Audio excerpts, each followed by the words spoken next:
So quantum error correction fits very nicely, I think, into the program at the school because there is about to be this great array of different lectures on all different kinds of realizations of physical qubits. So everyone, I'm sure, is aware, there's been a lot in the news recently about this big push, this big technology push to build a quantum computer, and there are many different candidates for how you actually do that. But the thing which is common throughout all of those different approaches is that you need some form of quantum error correction to be able to suppress the noise in the environment enough to be able to actually do meaningful computation. And I want to just start out by just showing this picture, which I think is actually particularly timely right at the moment. So this is a figure from Google on their perspective on the route to universal quantum computation. So what you're seeing in this picture is, on the bottom axis, the number of qubits, so the number of physical qubits they have in their system. And they're on this trajectory from the place where we are now, let's say, maybe tomorrow, the answer is different, to a useful error-corrected quantum computer. And the thing you should notice about this is how far away those things are from one another. So I think actually, maybe this is already public or it's about to be any day now. They're about to make the leap from the regime where their system is classically simulable into this region where they're doing something that cannot be simulated with a classical computer. So this is a number of around 100 noisy qubits. You make that transition. I think the system is something in the region of 50 to 100 qubits. But the place where what is known to be useful quantum error-corrected universal computation is all the way up at 1 million qubits. And this is obviously a huge gap. An extra zero. This huge gap that exists, that still stands between the technology that's available today and the ability to do this kind of holy grail of computation, this gap is for error correction. So this 1 million qubits gets you about the same number of these physical qubits, but in an error-corrected form where they're good enough for you to be able to do computation. So this is what this series of talks is about, is what sits in this gap. What is this error correction that allows us to make this transition from noisy qubits to good error-corrected qubits? And you should ask the question, and I think everyone in this field should be asking the question all the time, is why is this so difficult? Why is it so hard? Why is this gap so big? And there are a number of reasons for that. And the first one just comes down to the nature of the noise itself, the nature of the noise in quantum systems. So Nate gave a quick little introduction to what that looks like in the intro at the beginning of the week. And in comparison to classical errors, it's much more difficult to deal with. So in a classical system, we may want to correct a string of classical bits. So we imagine we want to store in memory some string of zeros and ones. And what can happen, and this does happen in classical systems as well, is that one of these bits gets flipped because of some error process, which disrupts and distorts the string we try to store. But the thing that you can always do in a classical system, you can do something very easy, which is just make many copies of each bit. So rather than storing this string once, I could store it multiple times.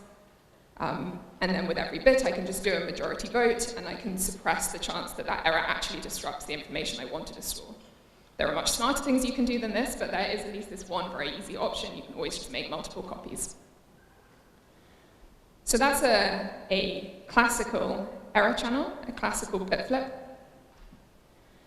But in a quantum system, the noise looks a bit different. So let's say instead we want to store a quantum state. So a quantum state which is some state psi in some superposition of the state 0 and 1.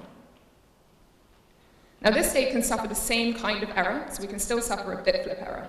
And a bit flip in the quantum state looks very much the same. It just acts the same on both terms of the superposition.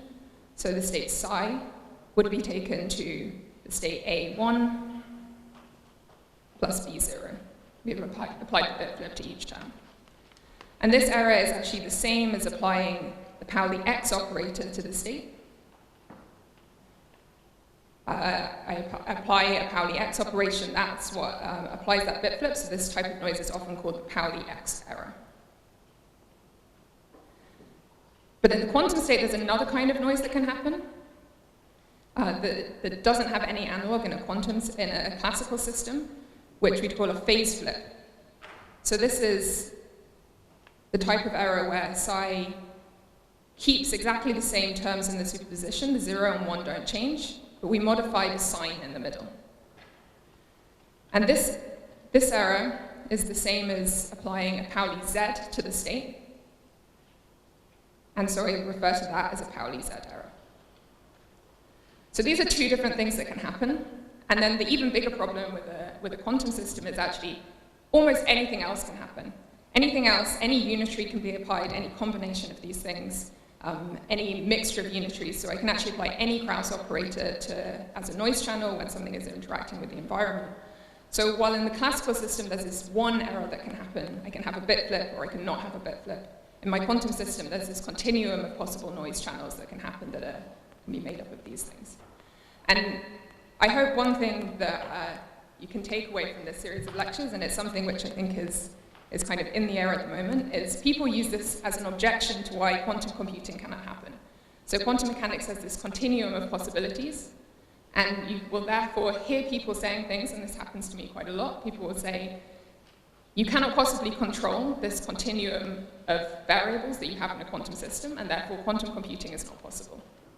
And it's actually part of the magic of quantum error correction that it really is possible, that you can essentially digitize this quantum information. This is what quantum error correction with stabilizers is all about. It's about taking this continuum, digitizing it in a quantum sense, and using that to be able to correct these errors that happen, even though the error really can happen in any continuum of ways. So this is one reason that error correction is hard, is the nature of the noise itself. We have to be able to correct for quantum noise, both these phase flip type errors and bit flip type errors. But there's a bunch of other reasons that really try and put obstacles in our way to coming up with a solution to this. So the next one is you can't copy quantum information. I'm sure you all know this very well. Quantum no cloning means that it's really forbidden to be able to copy quantum information. So anything like this, just taking many copies of my quantum state and doing some kind of majority vote is out. The next obstacle is that measurement itself, this process by which we detect and try and read out, is going to mess with the quantum state. So you have to be really careful in how you define any measurements or interactions you're going to make so that you can learn about the errors without messing with the information that you're trying to encode.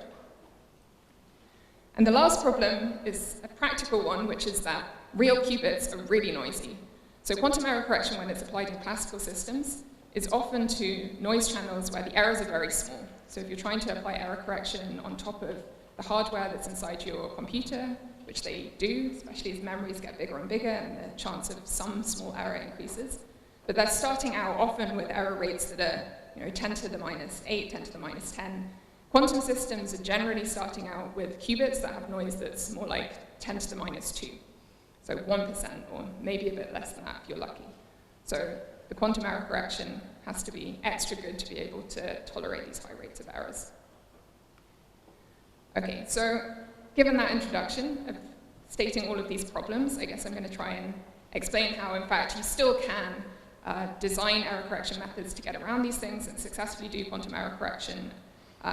And the rest of this series is going to be divided into these three parts. So for the rest of this section, so the next 30 minutes or so, I'm going to talk about an introduction to quantum error correction, so how you can use the ideas of stabilizer codes to correct errors, both phase flip and bit flip type errors.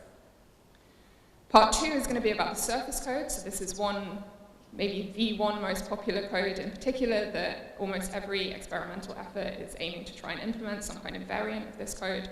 So talking through that in detail and about topological error correction. And then the third part is about taking these ideas and seeing how they apply into real-world systems. So there's a whole bunch of theory, and then when you try and translate it into practice, a whole host of new problems appear. And so I'm going to talk through a few of those, and I'm going to in particular focus on the implementation in measurement-based quantum computing. So this is going to follow on a little bit from the rest of Terry's lectures on how you can compute with photons. And that's the area that I work in, so my research is in how you can do fault-tolerant quantum computing with linear optics and photons. So hopefully there's a kind of range here from just an introduction to error correction, a bit more detail on surface codes, and then really some research level new stuff about measurement-based quantum computing and what fault tolerance looks like there. Okay, so quantum error correction. Basically, the rest of this talk is just going through this figure one step at a time. So quantum error correction is a procedural thing. I have a bunch of qubits, and I want to take them and use it to encode some logical quantum information in a way that's protected from errors. So the way this works is very like, in a sense like the majority vote code. I use redundancy. So I take more qubits than I actually want, and I use them to encode a smaller amount of quantum information. And in all the examples I look at, I'm just going to be looking at taking n qubits and encoding one logical qubit. So I start with these physical qubits. The first thing I do is apply some process of encoding. So that takes these qubits and it puts them into a new quantum state where I'm capturing one protected qubit of logical information. Let me write on here. So this is step one, encoding. In the second step, this is the natural process of error occurring. So there's going to be some error, some interaction with the environment, or something that goes wrong in the system. That means some of the qubits in this state suffer an error. So that's this transition here. So you can see there'll be something has gone wrong with the system. I've got some bit flips or some phase flips. And the next step is the really crucial one. This is the process by which we interact with the state to learn some information about what went wrong. So this is what we call measuring parity checks. So this is the thing I'm going to spend a bunch of time talking through, and it's about a measurement that we make on the state that tells us something about what went wrong. So we interact with the system in some way, and what that does is two things. First, it changes the state. So this is a really crucial aspect. We make some measurement on the state which changes it to something that we know better how to understand. And the second thing it does is extract some classical information. So the process of quantum error correction isn't really a fully quantum one. It's really a hybrid quantum classical operation. So we interact with the state in a quantum way. We use that to extract classical information, and then we're going to process that classical information to be able to tell us something about what went wrong. So after we have this classical information, which we call the syndrome, we're going to apply the process of decoding. So this classical information that's telling us something about what went wrong, we can use that to make some deduction, some guess about what might have happened to the state. This gives us a correction. So this is our guess, what happened. We've got some guess at the noise that happened. The quantum state at this point is exactly the same. And in the final stage, we take our knowledge of what we think went wrong, and we use that to fix the state. And in this example, and if everything goes well, you end up with exactly what you started with. So this is this 5-step process. We first encode the logical qubit. Secondly, errors happen by interaction with the environment. Third, we interact with the state, so we make these measurements of this parity information. In the fourth step, we decode, so this is a classical processing step. And then finally, we interact with the state again to fix it. Okay, so let me start out by talking about encoding a quantum state. So this is this first step here. So I first want to just give a kind of abstract view of what this encoding looks like. So remember, we're going to be taking n physical qubits to one logical qubit in this example. So let me just give an abstract picture of what this looks like in the picture of the kind of Hilbert space of the qubits that you have, and then I'll move on to a more specific example where we can see in more detail exactly what is happening. So we have a system of these n qubits, and I'm going to just draw this like a big space, which is the Hilbert space of these n qubits. There are 2 to the n possible state vectors in this space. And the idea of encoding is that we're going to find some small space within that. And this bit is just a 2-dimensional space, so it's big enough to store 1 qubit. This space is special. This is the logical space, where we're going to keep our logical information. So out of all these 2 to the n possible states, there's just a small space, a 2-dimensional space, which is special, and that's where we want to keep our state. So this process that I've just described to you of encoding means we're going to prepare a state that sits in this space. And the structure of this space that we're going to set up is special in such a way that when noise happens, noise is going to move this state somewhere out of this special space. It's going to move it out into somewhere else, anywhere else in this space. And the process of error correction is going to allow us to modify the state in such a way that we can bring it back to exactly where we started. Okay, so how do we define that state? And again, I just want to start by giving an abstract example of what that looks like. And I'm just going to say this definition to start with and then explain what it means. So these codes that I'm talking about, stabilizer error correcting codes, the stabilizers, what that means I'll tell you in a minute, is the thing that defines this space. And the definition of what the code is, what this logical subspace is, where I'm going to put the qubit, is that the logical space is the simultaneous +1 eigenstate of the stabilizer generators. Okay, so what does this mean? Well, we're looking at a big state here, some big quantum state, and you all have spent a lot of time looking at these quantum states. So one thing we could do is try and define the state like this. It's going to be somewhere in this space, so it's some long set of state vectors, and this thing is going to quickly become very, very complicated to write. And the idea of stabilizer, the stabilizer notation, and you'll hear something, I think, about stabilizer states, and here I'm talking about stabilizer codes, is to, instead of using states to describe the thing that we're looking at, is to instead use operators. And the reason to do this is that it's much more convenient. I could write out some long state vector, and it's not going to give me any intuition about the structure of the state. But by using operators, we have a very convenient representation, and one which allows us immediately to see how the thing is going to behave under the errors. Okay, so what do I mean by a stabilizer? The stabilizer is an operator, so it's some kind of Pauli operator. So, for example, I could have some operator which is the tensor product of Pauli x on 3 qubits of the system. Let's call this stabilizer 1. And what this means is that my logical state, psi L, is equal to S1 psi L.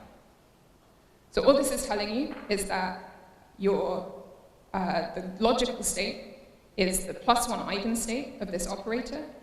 Or in other words, if I take this operator and I apply it to the state, nothing happens. The state remains unchanged. So I'm defining my logical space as the space that is invariant under the application of this particular operator.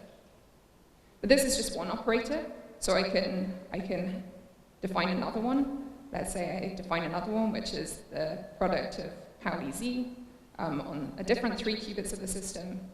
So now I have another rule that psi L, this is going to be S2.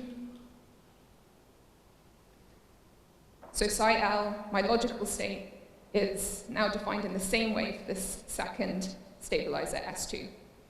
So psi L is the +1 eigenstate of that operator, and if I apply that second operator to the state, nothing changes. So I can continue with this process and define a whole series of these, all the way up to some number this is psi L, to S, n-1. So I define n-1 of these. And at that point, I've finished my definition of this logical space, and there's this one little piece left. So there's just a couple of things that we can take from this. So if I'm going to define my state in this way, there are some restrictions. I can't just be defining an arbitrary set of Pauli operators. There are certain rules that these operations are going to have to obey. The first is that all of these stabilizers, all of these operators that define the state, they all have to commute with each other. And that's because, by definition, this state, the logical state, is the simultaneous eigenstate of all of these operators. So they all have to commute with each other for that to be possible. And the second is that I'm defining one logical qubit, which tells me that there have to be exactly n-1 of these independent stabilizers. So let me just show that in a little more detail by looking at another way of looking at what this definition means. And this operation, I'm going to talk about measuring stabilizers. This is really the fundamental operation that you do in quantum error correction. If you're in the lab and you want to implement a quantum error correcting scheme, this is the one operation you need to be able to do. If if you have a bunch of qubits, I just need to be able to measure these stabilizer operators. And it's actually, I mean, I say often that quantum error correction people are not really physicists at all, because the only quantum thing we ever do is make these projections, which immediately extracts classical information, and everything else in the story is completely classical. So it's kind of a scam to come to quantum physics conferences when really it's pretty much just classical stuff all the time.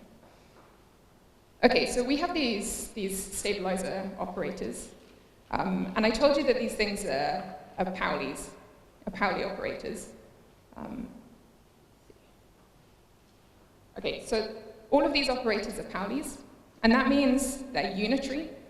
So if I take these operators and I take their product with themselves, I'm always going to get back the identity. And that means they have two eigenstates.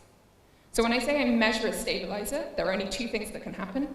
If I can measure it and I can get a +1 outcome, an even outcome, or I can measure it and I can get a -1 outcome. And these two things are going to do two possible projections on the state. So there's one projection I make if I get this one outcome, which is projecting into the even subspace, and another one which projects into the odd subspace. So I can think about my big Hilbert space. So this is my 2 to the n Hilbert space. Let's say I start out with some arbitrary state or some completely mixed state. And I go and I measure that first stabilizer, S1. What that's doing is dividing this space into two. So that projection is either going to project me into 1/2, which is the even bit. So let's say this is S1 is even. Or it's going to project me into the other part where S1 is odd. But I've already told you what the definition of the code was, which is that it's the +1 eigenspace, so the even space. So I can make this measurement. I project into the even space because that's the definition of the code, and this part is removed. So then I can go to my second operator, S2, and I can do the same thing. And this is defining some different direction. It's a little bit hard to see because the whole thing is squashed onto 2D, but you can imagine it really being a different direction in space, so some other direction. And this also makes a projection to half the space. So there's going to be some other half, which is the odd part, which gets removed, leaving now this portion, which is the place where S1 and S2 were in the even part of the subspace. And you can see that you can carry on this procedure with the rest of my stabilizers, and I can keep chopping portions of the space away until I've measured n-1 of those things, at which point the space that is left is exactly a two-dimensional space. And this is the bit which is the logical subspace. So this is why there are n-1 generators. This is by construction, because I've said that I want to encode one logical qubit. So all the rest of the space is used up by these stabilizer generators, and it leaves behind just this one space where the logical qubit is going to sit. Okay. So now let's move on to an example. This was a kind of abstract picture with no details, but I always find it much easier to see by looking at a detailed construction. So this example is actually a very small version of the surface code, and we'll talk much more in detail about the structure of that in the next talk. But for now, all you need to know is that there are 13 qubits, and these are the definitions of what the stabilizer operators are. So these two pictures are the same set of qubits, but just showing a different set of stabilizers. So there are two types of stabilizers here, two types of operators. There's one set which are made up entirely of Pauli Z's. So for example, there's this one here. Let's call this S1. And S1, I've already got it written down, is the tensor product of Z acting on qubit 1, Z acting on qubit 2, and Z acting on qubit 6. Oh, sorry, on qubit 4 and qubit 6. And then there's a whole series of these that are acting on different sets of qubits. You can say they have this geometric representation where they sort of look like tiles. And there's another type of stabilizer, which are the X type of stabilizer. And these things are configured in a similar way, but they're made up all of Pauli X operators also acting on certain combinations of qubits. So for example, this one, we'll call this S7, is defined on qubit 1, qubit 2, qubit 2, and qubit 4. So the definition of the stabilizer here is that S7 is this tensor product of the Pauli X operator acting on qubits 1, 2, and 4. And we can just do a quick check. We can count those stabilizers. There are 6 of this Z type, and there are 6 of this pink type, of the X type. And we had 13 qubits. And so when I go and do my measurements, when I go and measure out all those stabilizers, I do my series of projections, and I do my counting, I can see that I'm going to end up with a logical subspace of the right size, big enough to just put one protected qubit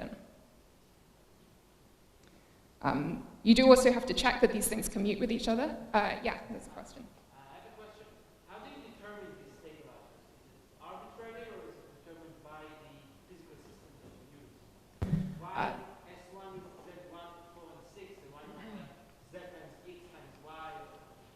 Yeah, so I'm just defining a set of stabilizers which work, and this question of what sets of stabilizers work is one which people spend their whole careers trying to figure out, and there are actually very, very few examples of these things. So it's not the case that you can just write down some set of stabilizers and see what happens. There's actually very, very few and very special sets of these things that work. And this one in particular, which is a topological code, they have these relationships to kind of certain special condensed matter systems. But yeah, that's a fun thing to look for, but it's not easy to find good examples. Yeah.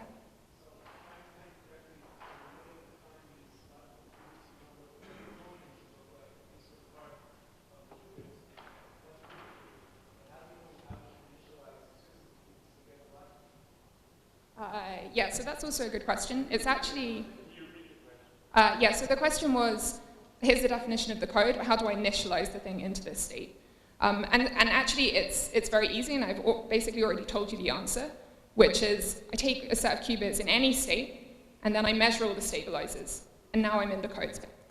So I've measured those stabilizers. At that point, I wouldn't know what logical state I was in. For that, I need the logical operators, which I'll show you in a bit, but the initialization really is nothing more than just measuring all of these projections.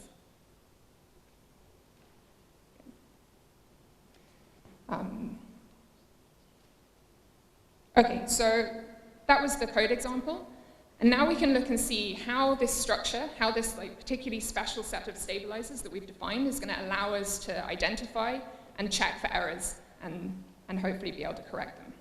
So let's look at this example. And just going back to our figure, what we've done now is do this encoding. So I've defined this set of stabilizers. So we've got this logical subspace. We've measured them, so we're now in the code. And now some error is going to happen. So let's say that there's a Pauli X, a bit flip error, happens on qubit 4. So some error channel happens that messes with the encoded state. So I've now moved out of that logical space. This is no longer in that special subspace. The process of error correction, exactly the same as the process of initializing the state, which is that you go and measure all of those operators. So I go and measure them all again, and I read out their values, and I see what that tells me. So there's two things that can happen in this case. So the first is, So the first is kind of obvious. Some of those stabilizers, let's say this one, they don't touch that error at all. So clearly these operations commute, and therefore there's no way that the value of this stabilizer could have been changed by that error that happened somewhere far away that it's not connected to. So in these cases, by definition, the parity of that measurement is going to have to be even. I'm going to call this a zero outcome, which is the same as getting the +1 eigenvalue. So this measurement has to be 0 because it doesn't touch the qubit. And then there's a whole set of these other operations which also don't connect with that error in any way, so I'm sure that those values should give me the outcome 0, just as they did before. But there's some of the other stabilizers which behave a bit differently, where the operator, the stabilizer, touches this X operator on one side, and therefore those operators anti-commute with each other. So Z and X touch at one site, the Pauli operators Z and X anti-commute with one another, and that means this stabilizer operator, this stabilizer measurement, anti-commutes with this error which has occurred on the logical state. And what happens in that case, let me just zoom in on this. I know that I started out with a state where the stabilizer should have given me an even parity. And I can think about what happens when I measure this state, the same stabilizer now, on the new logical state.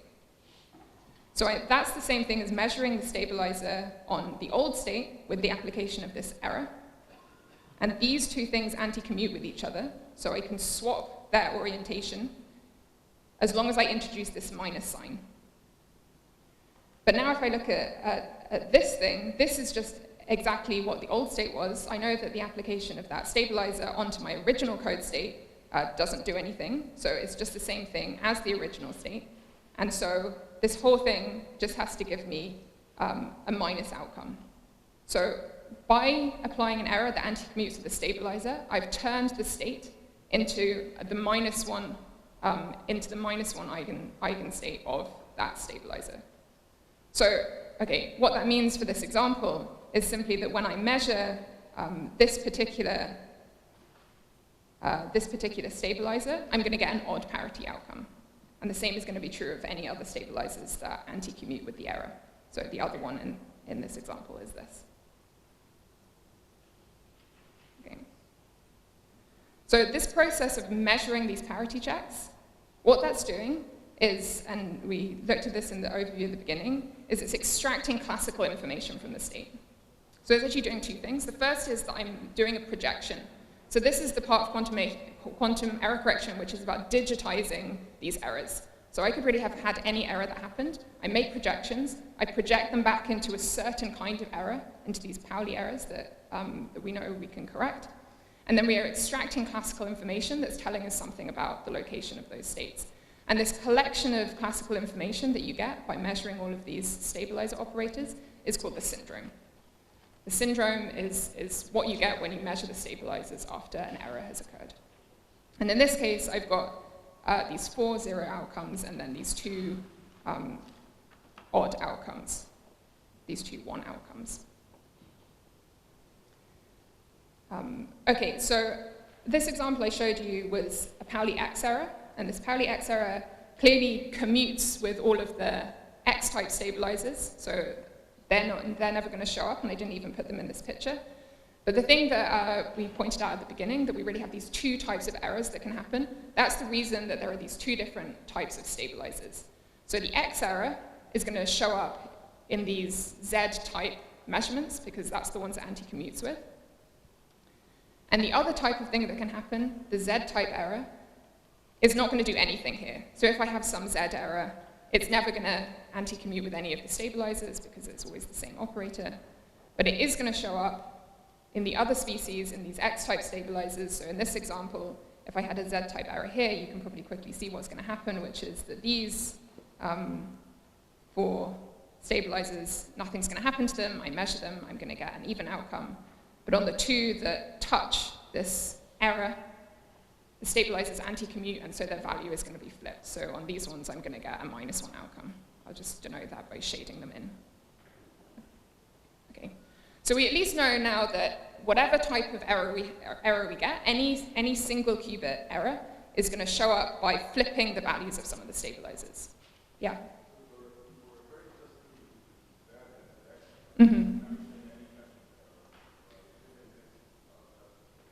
Yeah, okay, so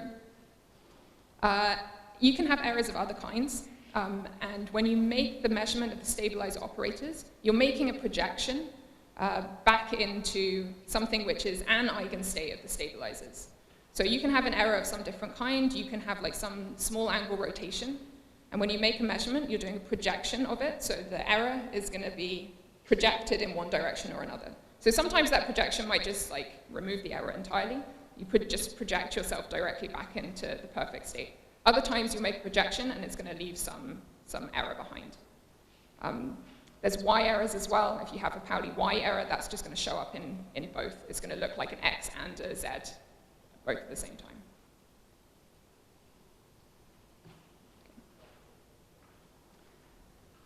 Okay, so we've measured our stabilizers. We've got some outcomes. We've got this syndrome information. The next part of the story, we can go back to this plot. This is what we've done. We've extracted this syndrome. And we now need to do the step called decoding, which is taking this classical information, figuring out what we're going to do with it, and actually using that to deduce something about what happened to the state. So I'm going to talk a bit more about decoding in the next lecture. This is a huge field. There's a ton of stuff that goes into it. It's in general a hard classical processing problem to be able to do this job. But in this example, the decoding is fairly straightforward. If we say, let's say there's only one error that's happened, I can look at this syndrome and I can make a pretty good guess that the error that happened was in between these two syndromes that flipped. And you can imagine if I had seen instead that, let's say, these two syndromes had flipped, it probably would be a good guess that the error had happened in between those two sites. Okay. So in this example, we can look at our syndrome, we can make our guess that what happened was an X error on qubit 4, and so this defines what our correction is. We're going to say, our guess is that the error that's happened based on this classical information we've seen is a Pauli X error on qubit 4. Okay, so that was our decoding step, kind of easy in this case, which brings us on to the very final step of this procedure, which is to apply the correction, to do the fixing of the state. And this is actually, extremely easy. So we're starting out with our error. And what we've done is make a deduction that we think that was the error. So applying a correction is nothing more than going and applying that same Pauli operator again.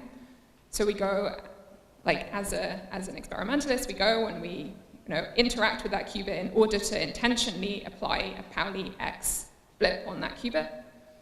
And these two things cancel each other out. And so the effect of doing that is that the error is removed, and we've returned back to the original state. And if we go again now, and we measure all of our stabilizers again, they're all going to give us an even value. They're all going to give us the zero outcome because there's no longer any errors on the state that they're anti-commuting with. So another thing that's just worth saying is that you don't actually, in practice, have to apply that correction. And that's quite important when it comes to practical things. So I can go and I can interact with the state and I can undo the error. But in practice, all you need to really do is keep track of the errors that you know have happened. And that's good enough. So those errors aren't actually going to change anything that you're doing later on, at least up to a point, which we'll talk about near the end.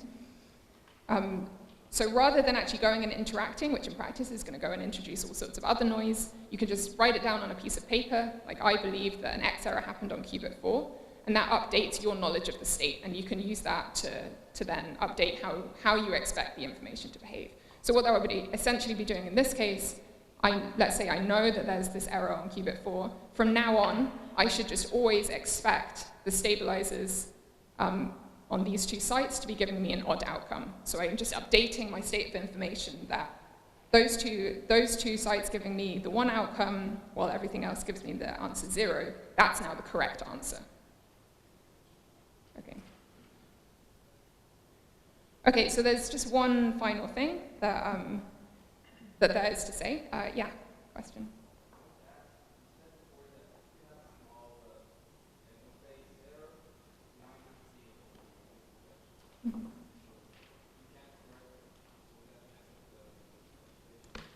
So if you have a small angle rotation, so the question was, if you have a small angle rotation, I said that sometimes you wouldn't see any odd parities, and doesn't that mean we can't correct it? So the answer there is that if you have a small angle rotation and you do a projection, you are projecting it into something which is an eigenstate of the stabilizers. So sometimes, so it's not like you're making the measurement and then the state is exactly the same and it still has that exact same rotation on. Your act of doing the projection is changing the state, and it's projecting that, that small rotation into a new state. So while it is true that sometimes that projection will be into an even subspace, it's almost like the projection itself has corrected the error, in a sense. Yeah.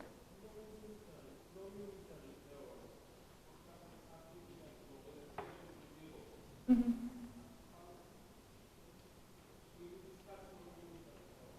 So I'm not going to discuss them explicitly, but they also can be corrected in this way.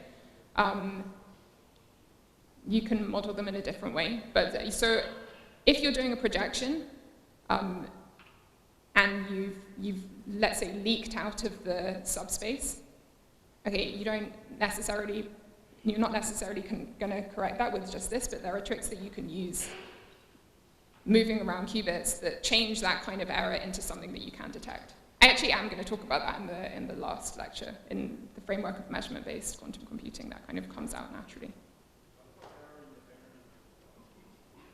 Yeah, so again, not in this one, but that's coming in the third one. So yeah, errors in the measurements are problematic because it means you can't trust your stabilizer measurements. And so that means you have to kind of change the way that you're treating the state to be able to get them, but it's basically you just have to keep measuring the stabilizers more, and I'll show what that looks like.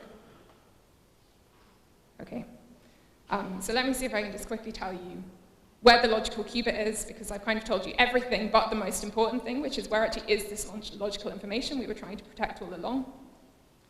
And I'm actually just going to tell you what it is you need to find to be able to find what these logical operators are. So we've defined this whole bunch of stabilizers that have defined what this state is, that have allowed us to say that somewhere in here there's this logical state, psi L. And this thing is going to allow me to encode some arbitrary state. So let's say that that's some superposition of a logical 0 state and a logical 1 state. And what I need is some way of accessing this information to manipulate it, and that is through these logical operators. So what the logical operators are, a sum operator, and I'm going to call one, for example, XL, so the logical Pauli X operator, that acts on this encoded state in a way that implements the logical Pauli X. So in this case, it would be taking this state to 1 logical plus B 0 logical. So applying a Pauli flip on these states. And the other thing we need is a Z logical operator that acts on the state as a logical Z. So taking the state to alpha 0 logical minus B1 logical. So there are two things that we have to be able to satisfy to find these logical operators. So the first is that they're going to have to commute with all of the stabilizers.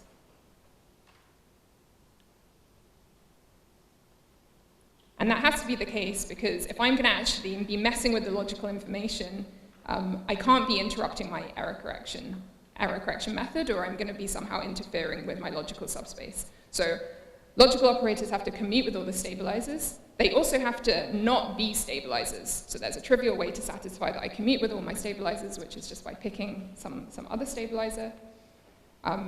But my logical operator can't be one of my stabilizers or some product of the stabilizer operators, because then, by definition, it would be acting trivially on the state. And then, as long as these two things are satisfied, all I need to do is find a pair of operators that anti-commute with each other. So I need to find some representative XL and some representative ZL that anti-commute, and then that's going to allow me to define this logical space. And I'm just tell you what those are in this example, which is one looks like this. So it's a string of 3 X's that span the site, and the other one is a string of Z's that goes in this direction. So there are your logical operators. Okay, so I guess that was the last little piece.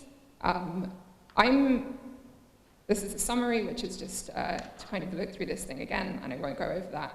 And I'll just say, so I'm giving the next talk, I think, after lunch. If you're really enthusiastic to try and understand this thing better, try and figure out if it's possible to correct all single qubit Pauli errors that happen on this state. See if you can figure out how you can tell that's true, and if it's true for this example. And then, if you have even more time, if you ate your lunch too quickly, what about all 2 qubit errors? And I'd suggest that listing out all the possibilities is a good approach to the first one, and it's not a good approach to the second one, because there's a lot of two-cube errors. Okay. Thanks.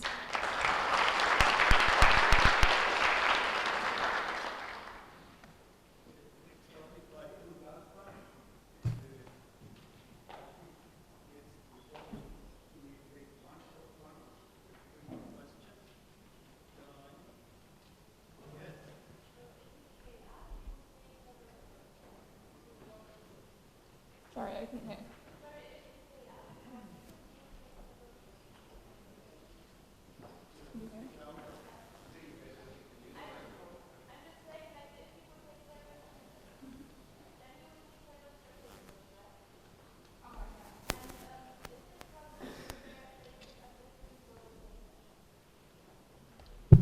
Okay, so I think the question was, if I want to have multiple logical qubits, I need multiple codes, and isn't there a problem with the global phases of those things between them? So the answer is no, there isn't a problem with that. I do need multiple codes, but again, when I'm defining these multiple qubits and the interactions, all I need to get is the right behavior of these logical operators that I define, and those things you can define in a way, it really doesn't matter what the global phase is. I can get the right statistics.